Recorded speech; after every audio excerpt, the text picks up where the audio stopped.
In India, we don't just study for exams.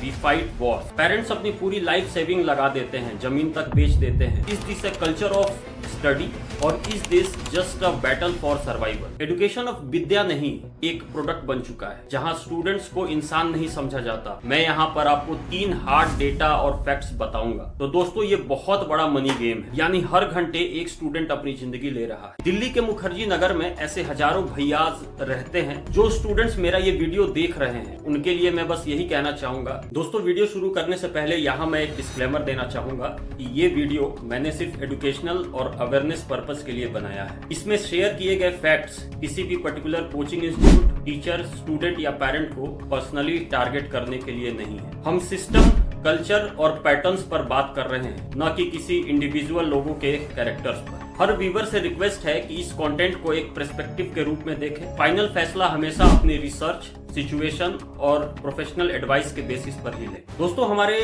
देश में student होना आसान नहीं है. In India we don't just study for exams, we fight wars. सुबह 4 बजे उठना, 12 घंटे की क्लासेस और रात को स्ट्रेस और एंजाइटी के साथ सोना. हर साल लाखों स्टूडेंट्स अपना बैग पैक करते हैं, अपना घर छोड़ते हैं. आंखों में सपने होते हैं IIT, एम्स और IAS बनने के. पेरेंट्स अपनी पूरी लाइफ सेविंग लगा देते हैं, जमीन तक बेच देते हैं, बस एक उम्मीद पर कि मेरा बेटा इंजीनियर बनेगा, बेटी कलेक्टर बनेगी. But today we need to ask a hard question. Is this a culture of study और is this just a battle for survival?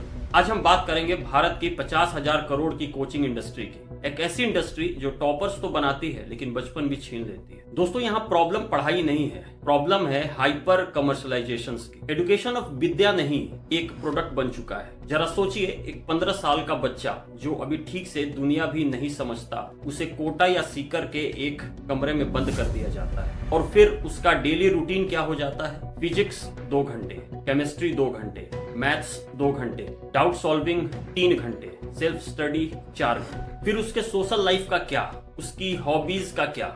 Mental peace तो बिल्कुल नेगेटिव ही हो गई ना. दोस्तों ये एक फैक्ट्री मॉडल है जहां स्टूडेंट्स को इंसान नहीं समझा जाता, रोल नंबर्स ही उनकी पहचान बन जाती है. अगर रैंक अच्छी आई तो फोटो होर्डिंग पे लगाया जाएगा, अगर रैंक नहीं आई तो उसे फेलियर समझा जाता है. और ये फेलियर का लेबल कभी कभी कितनी जिंदगियां तक बर्बाद कर देता है. दोस्तों जज्बात अपनी जगह पर है लेकिन डेटा कभी झूठ नहीं बोलता. मैं यहाँ पर आपको 3 हार्ड डेटा और फैक्ट्स बताऊंगा. पहले बात करते हैं मनी गेम की. तो दोस्तों ये बहुत बड़ा मनी गेम है. IMARC ग्रुप के अनुसार इंडिया का कोचिंग इंस्टीट्यूट मार्केट 2024 में लगभग 6.5 बिलियन USD यानी रफली 50,000 से 60,000 करोड़ के आसपास का था. और 2033 तक लगभग 3 गुना बढ़कर 17.4 बिलियन USD यानी तकरीबन 1.5 लाख करोड़ तक पहुंचने का एस्टिमेट है. अगर सिर्फ ऑनलाइन कोचिंग बिजनेस की बात करें तो IMARC ग्रुप की ही एक रिपोर्ट के मुताबिक सिर्फ ऑनलाइन कोचिंग का मार्केट 2024 में लगभग USD 437 मिलियन का था, यानी करीब 4,000 करोड़ के आसपास. ये 2033 तक लगभग 4 से 5 गुना बढ़कर 1,934 मिलियन USD लगभग 1.9 बिलियन हो सकता है, जो अप्रॉक्स 16,000 से 17,000 करोड़ के बराबर है. दूसरी बात है ह्यूमन कॉस्ट की. कितनी जिंदगियां बर्बाद होती है? तो NCRB national crime record bureau के अनुसार 2022 में 13,000 से ज्यादा स्टूडेंट्स ने सुसाइड किया, यानी हर घंटे एक स्टूडेंट अपनी जिंदगी ले रहा है. एग्जाम फेलियर्स के रीजन से ही कितने स्टूडेंट्स की डेथ हो चुकी थी. मैंने इस पर पूरी डिटेल में ये वीडियो बनाया था, लिंक डिस्क्रिप्शन में दे दिया है, आप जाकर देख लें. तीसरी बात है डमी स्कूल्स की. क्या आपने कभी इन डमी स्कूल्स के बारे में सुना है? ये वो स्कूल्स हैं जहां अटेंडेंस ऑप्शनल है. मतलब आप स्कूल में एडमिशन लो, बंक करो, क्लासेस जाने के बजाय आप कोचिंग जाओ, अटेंडेंस लगता रहेगा. ऐसे डमी स्कूल्स में बच्चा सुबह उठकर कोचिंग जाता है और स्कूल बस जाता है तो सिर्फ पेपर देने. जनवरी 2025 में बिजनेस स्टैंडर्ड पर पब्लिश इस आर्टिकल को देखिए. दिल्ली हाई कोर्ट और CBSE ने इस पर कड़ी कार्रवाई करते हुए एजुकेशनल सिस्टम के साथ धोखाधड़ी बताया. सितंबर 2025 में लाइव लॉ पर पब्लिश इस आर्टिकल को देखिए. राजस्थान हाई कोर्ट ने SIT को उन सभी डमी स्कूलों की जांच करने का आदेश दिया जो अटेंडेंस मैनिपुलेट कर रहे थे और स्टूडेंट्स को क्लासेस बंक करके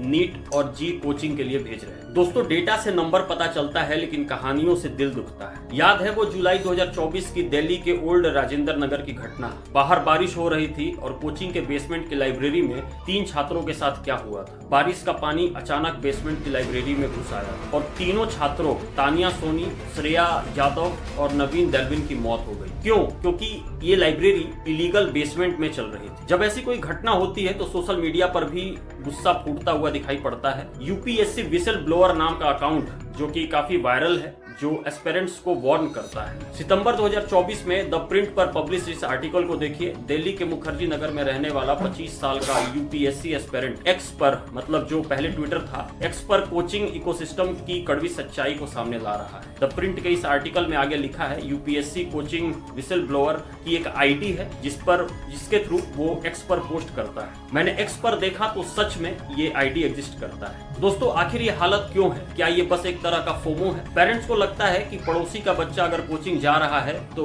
मेरा भी बच्चा जाना चाहिए। क्या स्कूल एजुकेशन पर भरोसा खत्म हो गया? क्या बोर्ड एग्जाम्स की वैल्यू अब 0 हो गई है? सब कुछ सिर्फ एंट्रेंस एग्जाम पर ही निर्भर करता है क्या? दिल्ली के मुखर्जी नगर में ऐसे हजारों भैयाज रहते हैं जो 10 सालों से वही हैं। एग्जाम नहीं निकला पर फिर भी घर जाने की हिम्मत नहीं है। ये संक कॉस्ट फैलेसी है। इतना टाइम लगा दिया तो अब छोड़ कैसे दें? तो अब सॉल्यूशन क्या है? Is there a way out? Government ने भी इस पर एक्शन लिया। 2024 में मिनिस्ट्री ऑफ एजुकेशन ने नई गाइडलाइंस निकाली जिसमें साफ साफ लिखा है, नो एनरोलमेंट बिलो 16 ईयर्स। 16 साल से कम उम्र के बच्चों को कोचिंग एनरोलमेंट नहीं देंगे। कोई भी कोचिंग इंस्टीट्यूट मिसलीडिंग प्रोमिसेस नहीं कर सकता, जैसे गारंटीड रैंक बोलना इलीगल है। साइकोलॉजिकल काउंसलिंग भी मैंडेटरी कर दी गई है। पेरेंटल काउंसलिंग भी जरूरी है। जैसे काउंसलिंग सिर्फ बच्चों की नहीं होनी चाहिए बल्कि पेरेंट्स की भी होनी चाहिए। अगर बच्चा डॉक्टर नहीं बन पाया, IAS नहीं बन पाया तो क्या हुआ? वो फेलियर नहीं है। और भी बहुत सारे करियर ऑप्शंस हैं जिनमें वो ट्राई कर सकता है। स्कूल रिफॉर्म्स की बात करें तो जब तक स्कूल की पढ़ाई स्ट्रॉन्ग नहीं होगी, कोचिंग का धंधा चलता ही रहेगा। School need to reclaim their importance. दोस्तों, आखिर में बस इतना ही कहना चाहूंगा कि एक एग्जाम तुम्हारी पूरी जिंदगी डिसाइड नहीं कर सकती। इंडिया को इंजीनियर्स और डॉक्टर्स चाहिए, पर उससे ज्यादा खुश और जिंदा दिल यूथ चाहिए। जो स्टूडेंट्स मेरा ये वीडियो देख रहे हैं उनके लिए मैं बस यही कहना चाहूंगा, you are more than your rank, you are more than your marks. पढ़ाई करो, मेहनत करो, पर अपनी जान की कीमत पर नहीं। क्योंकि डिग्री तो शायद दोबारा मिल जाएगी, पर ये जिंदगी सिर्फ एक बार ही मिलती है, दोबारा नहीं मिलेगी। तो दोस्तों, मिलते हैं अगली वीडियो में। जय श्री राम।